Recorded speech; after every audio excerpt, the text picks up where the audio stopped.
Hello everyone.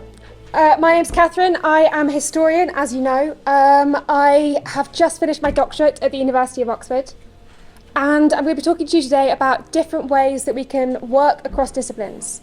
So that's coming out of my experience as a historian working with an anthropologist, but hopefully I'll be able to give you some kind of tools, some questions to think about other kind of collaborative efforts we can make, because that's what ITHACA is all about.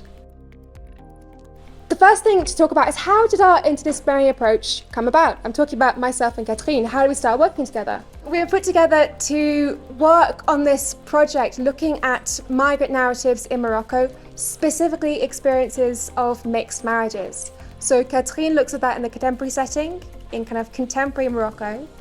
I'm a historian, I told you already. I work on experiences of gender and sexuality in the French protectorate in Morocco. So to our project, I bring a knowledge of historical experiences of mixed marriages under the French colonial state. So particularly after the Second World War in the 1940s and 1950s, but also into the post-independence period. Okay. What has the process of work been like? Well, so I've been bringing archival documents, as well as things like literary texts and novels and plays and magazines. And Therrien has been bringing her interviews that she's been collecting with dozens of people over a number of years. So it's kind of a huge number of different historical and anthropological sources. The main thing is, what should you take away from this today? Because, as I'm telling you, Therrien and I were able to write not just one article together, but 1.5 articles. And we've been able to present our work at a few different conferences. Most of you will not get that chance. You'll not get the chance to be able to attach yourself to someone from another discipline. But you will get the chance to be able to read from other disciplines, to ingratiate yourselves to other disciplines, and to think about how other disciplines, how other researchers will read your own work. Okay? And also, I'm going to kind of present to you what I think of as an autoethnography of work between a historian and an anthropologist. So over the next half hour, I'm going to talk you through some of the key historiographical changes over the 20th century. That's a lot more exciting than it sounds, I promise you. Some of the 5 key areas where we've seen some real differences and kind of comparisons in our different approaches. Areas in which our interdisciplinary approach has strengthened our work. And I'm going to leave you with some future thoughts for future research. Let's talk about borrowed approaches. So already from Therrien's talk, we have phrases like building bridges, the emotional cost of listening, getting out of your comfort zone, and most importantly, do no harm. Now let's go back to history. So some of the biggest changes in the field that took place during the 20th century were the direct result of influences from anthropology. So Keith Thomas, one of the most kind of influential historians from Oxford, pointed out that most ethnographers in the 1960s had already seen the conditions that many historians were trying to recreate. So he spoke to one of his former students, a man named Alan McFarlane, who described what it was like to live with a Nepalese family. And he experienced, quote, the closest I will ever get to knowing what it must have been like to live amidst the insecurities, physical hardships, the compensating warmths of a pre-industrial society. That is to say, that in the 1960s, Alan McFarlane made direct comparisons between his experience of ethnography in Nepal with studies, historical studies of early modern, pre-modern societies. The two of them both believed that anthropology could enrich history, it could bring the past to life. And so they suggested new topics the historians had overlooked. In 1963, Keith Thomas suggested and predicted major trends in historiography that would take place over the next 50 years. The historians amongst you will know how accurate these predictions were, because these are some of the growing fields that we're seeing some of the most exciting research coming out of history in. So things like family history, what does it mean to be part of a family? What does it like to be part of a family, how family structures changed over time. The same for education and childhood. The history of death. The history of dreaming, pain, suicide, animals, drunkenness, mental health, clothing, art, and the history of emotions. Anthropology also experienced what we refer to as history from below, which I hope is a phrase that most of you in this room have heard before.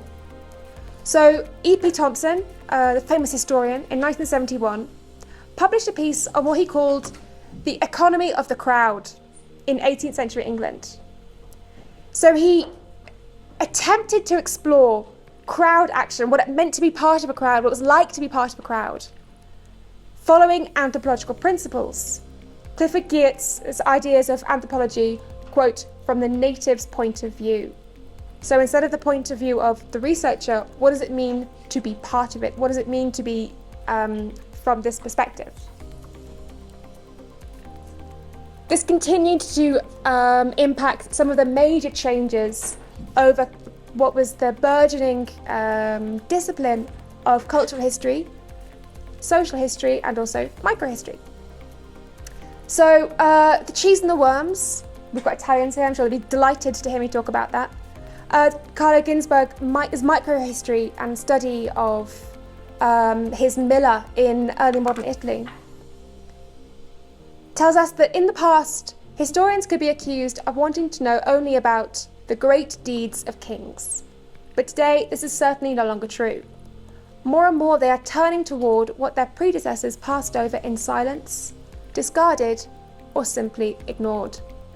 My colleague Will Pooley, who is a French historian, he points out how historians now use diluted versions of Geertz's thick descriptions, attempts to see the past, again, from the native's point of view, whether or not they're even aware that these are anthropological methods or not.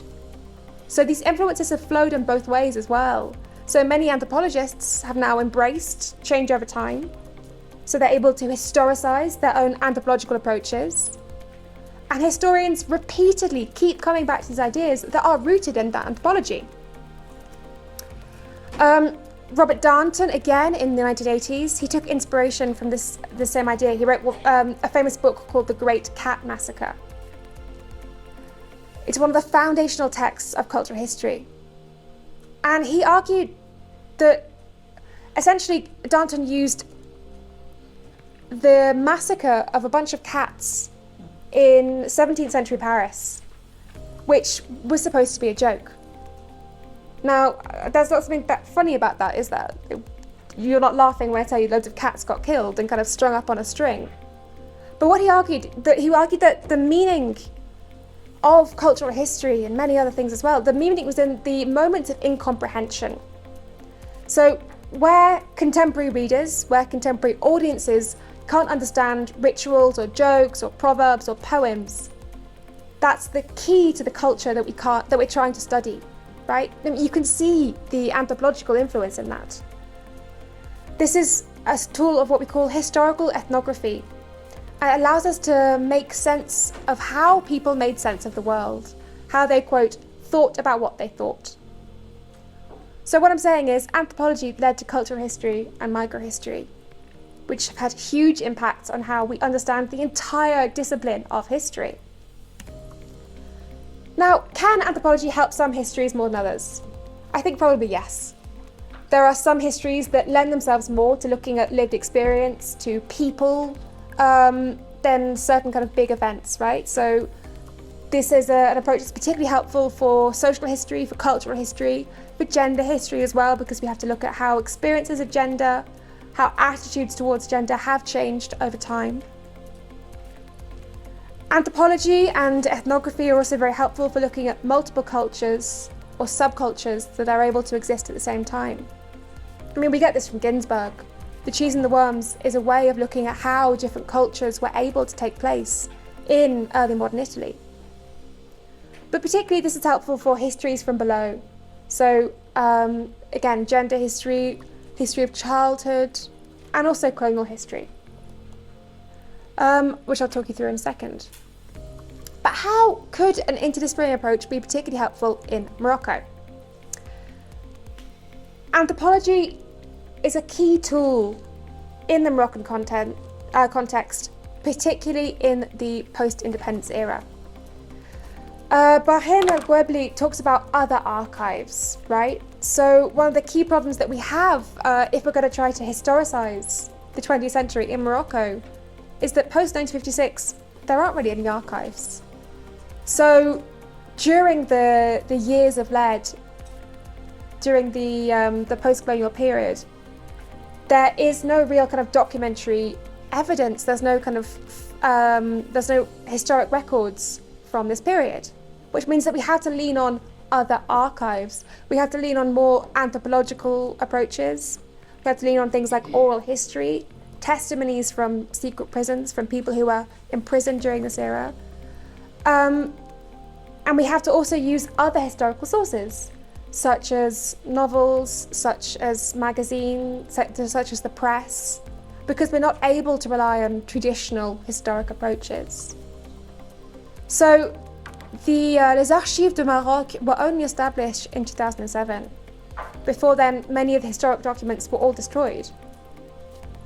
We also have to consider that there are times when certain state power structures mean that state archives are not accessible. That's another point where an interdisciplinary approach can be really helpful, and where we can lean on these other archives, where we can be in dialogue with other disciplines as a way to supplement our historic approaches. That's all very well to talk about in theory, but how has it worked in practice? How has that impacted our experience of working together? What I want to come back to is actually an idea that I've got from Darnton. He says that by picking at the document where it is most opaque, we may be able to unravel an alien system of meaning. Big words, what does it mean? Again, where we don't understand what's going on, where we don't get the joke, that's where we need to go in, right? Where something doesn't quite make sense, where we're annoyed that we don't have enough information, that's where we need to push.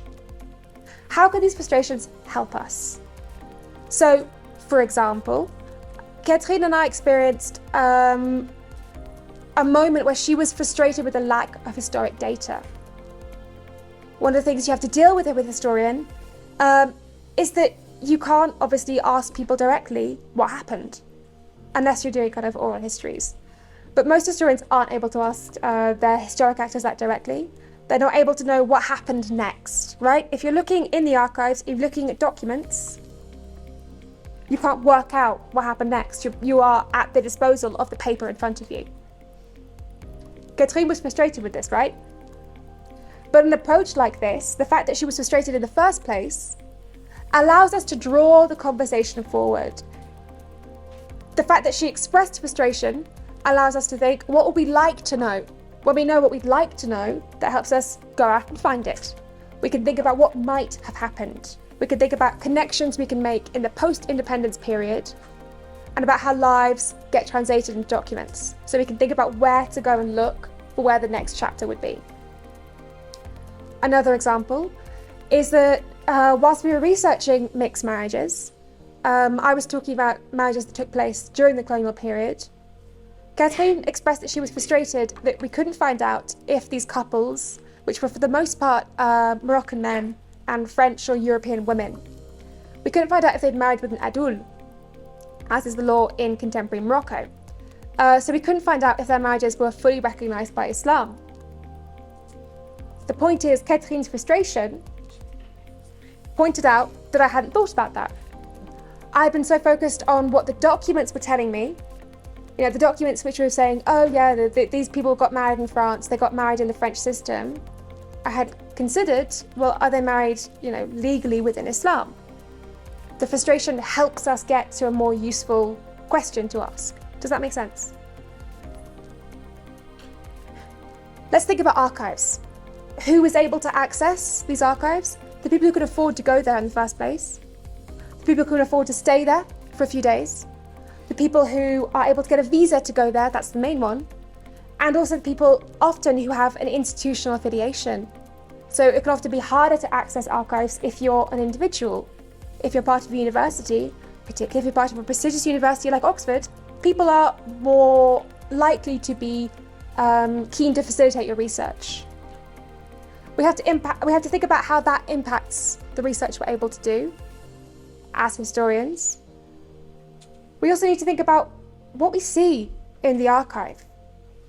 Saja Hartman says that, quote, to read the Imperial Archive is to enter a mortuary where the dead bodies are kept. She says that it permits one final viewing and allows for one last glimpse of persons about to disappear into the slavehold. Now, that's when she's dealing particularly with histories of enslaved people. But often within the colonial archive, we find people and their lives held in the moment of often the worst thing that ever happened to them. There is a distinct vulnerability of being translated into the colonial archive, which we have to be aware of when we deal with it, right?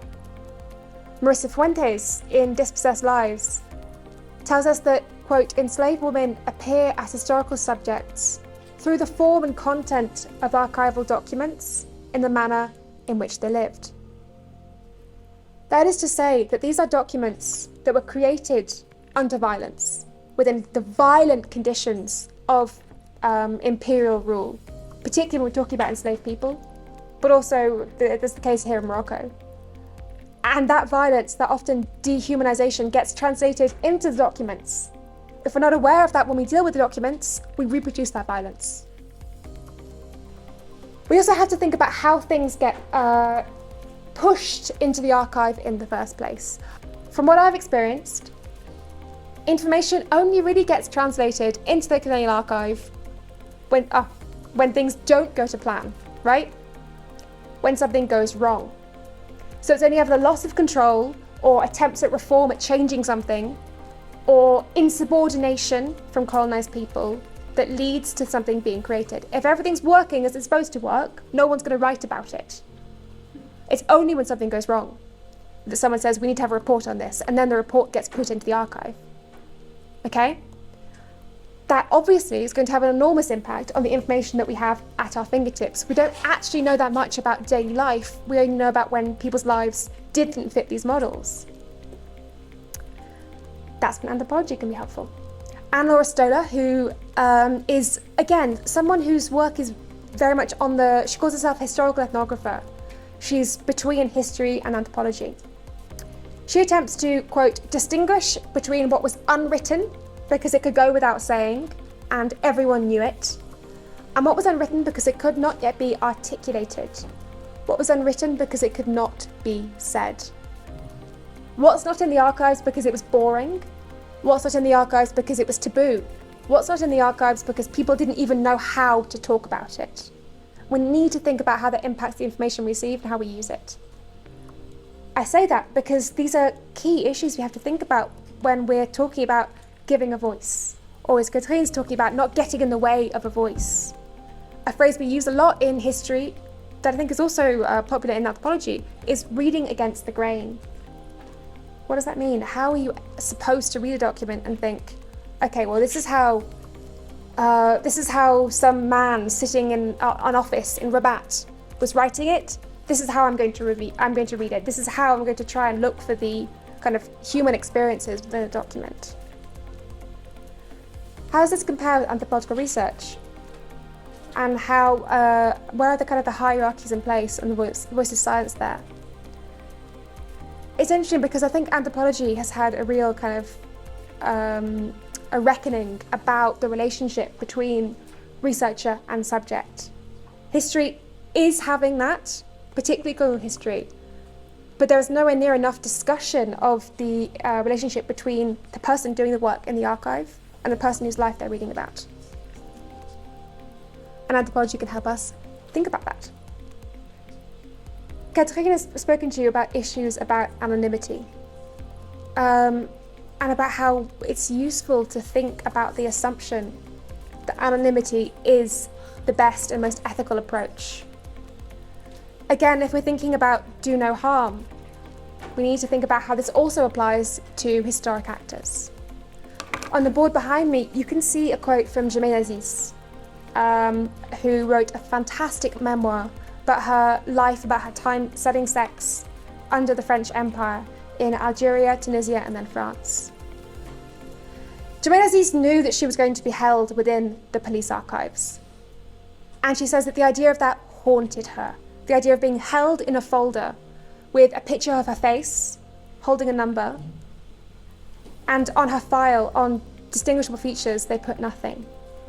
Germaine Aziz writes again about the fact that she knew that she would just be a number, if that. She wouldn't be a name. She was terrified about losing her personhood, about being anonymised within the archive. So she made an effort to write her memoir. But if we were to find her archival records, we wouldn't necessarily know that she wanted, that she desired her personhood to be recognised. Which is to say that anonymity can also do harm. And so we need to think, can anonymising lead to erasure? And should we be the ones who get to choose if historic actors want anonymity? We also have to think about who anonymity benefits. A lot of the time, anonymity actually benefits the people at the top of the pyramid. It benefits the people who want many of these stories to be silenced. So on the right, I've put down some issues that we have around research ethics in history, and on the left, issues that I understand to be the case in anthropology. So, for example, in anthropology, there's an issue about deleting data and discussion about how the data is stored. If you do like the big form that you have to do a lot of the time with universities, you have to say, I promise to delete this data after 2 years, and I promise to store it in a super safe, super secure place. Whereas, again, I've already discussed, for the most part in history, this data is held in the archive. It's held indefinitely. There's no discussion of ever destroying it. The whole point is to not destroy it. It's supposed to be kept. So why do we have these different approaches? Why in anthropology is the best practice to be, okay, we will get rid of this data, and in history is the best practice to be, we're going to keep this for as long as possible. We also need to think about, again, the discussions of whether there are vulnerable participants. That's a discussion that you have to have in anthropology. It's common. It would be unethical to not have this discussion. Very rarely, apart from when we're directly dealing with oral histories, is there a discussion within history. We're more likely to think about the physical or psychological risks for the participants in anthropology. That's often because in history, many of these lives have already taken place. Many people are now no longer with us. But there's also the fact that the physical risks and the psychological risks for the researcher are much likely to be greater in anthropology than they are in history. So there's the physical and psychological risks, perhaps, of travelling to a different part of the world, which is less secure for the researcher. There's the psychological risk, one that many of us have to think about, of how we deal with the responsibility of dealing with these people's stories, with facing them and understanding the violence that they go through, with being responsible for sharing that. There's also discussion of who has access to the data in anthropology. And again, that needs to be more of a discussion within history. Who is able to access where the data is kept? And participant consent forms. So again, it's common practice in anthropology to make your participants sign a consent form. Now, ironically, these would be great historic sources. Yeah, I was laughing for them. Yeah.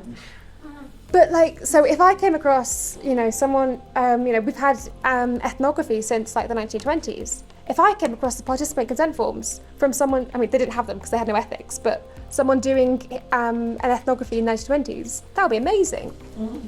If I had people saying, this is where I live and this is what I'm saying and I consent to this and this is how old, it would be fantastic.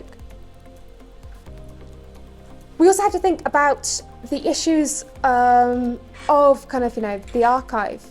And I know I keep saying this, but it's a really big deal in history. So often when we agree as historians to do archival research, we make an agreement with the governmental organisation, because archives for the most part are the property of government organisations. Sometimes we have family archives where then also is the issue of the personal relationship with the family, how you're able to negotiate gaining access to people's kind of personal documents, or maybe their family documents, which implicates the historian even further in the research process. So I said researchers can fear losing access if their work is critical of certain political regimes. That's even more true if thinking about personal or family archives.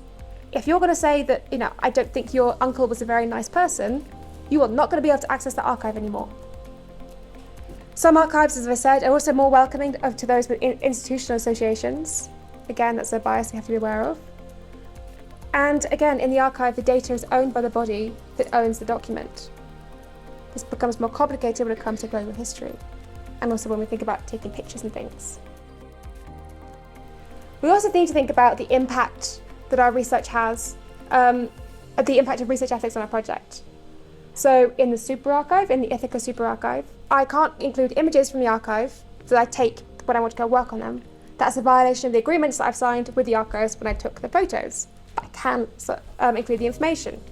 Again, this has direct ethical implications because, for kind of transparency, you should be able to see a picture from the archive. What's wrong with that? But they own the data. In terms of kind of the personal research ethics and the implications on a project, well, Therrien has previously experienced ethical concerns about the limits of her role as a researcher and as an individual in mixed marriage. I haven't, and I don't have to, because my role as kind of my relationship with historic actors. Let me start again. My historic actors aren't traceable, okay? So even if I write about people's lives, if I want to follow the story, I can't. I've tried, I can't. There's not enough information to work out where they are, where they went. That also means, though, that the people whose data is in the archive have no idea what I know about them. Now, this becomes even more complicated if we're thinking about the fact that mine and Katrine's next article is going to be on the children of mixed couples. So the children of mixed couples who were born in maybe the 50s, they are likely still alive. I can't ask them for consent because I can't trace them. I can't work out where they are. So I'm saying Therrien has a prevalence of data, but she has more extensive ethical limitations. The gaps in my own historical data mean that many of the people that I research aren't traceable. I can't ask them directly for consent. And so we have to question whether this gives more freedom or less accountability for doing intimate histories to either the historian or the anthropologist. It's a terrible would you rather. Would you rather be limited in what you can do because of your research ethics? Or would you rather be able to say whatever you want, but not be able to ask people for permission? And so if you're going to try and work across disciplines, you need to be aware that some people are going to have a lot more data than you. And there's, how are you supposed to compare and contrast and sort through differing quantities and qualities of data? One interesting thing that happened is that Therrien saw this little chart that I made on the kind of demography and the language acquisition, the languages people spoke in mixed marriages. And she realised that the files that she'd been keeping on her interview participants had a value, with their names and ages and things. So this historical approach allowed for a mise en valeur of anthropological data. And let me be a bit clear about that. So here is an Excel sheet that I made, which basically, this isn't important, but what I'm saying is I went through the files, there was a couple of hundred cases, and I listed kind of where people are from, and where they got married and who they got married to. Most of the time this was women coming from France or from other parts of Europe to marry someone in Morocco. Therrien saw this table, and she was suddenly struck with the fact that her data that she keeps, instead of just the interviews, she's been keeping these big kind of tables on who's interviewed and how old they are and whatever. And there was a moment of, oh my gosh, this has a value.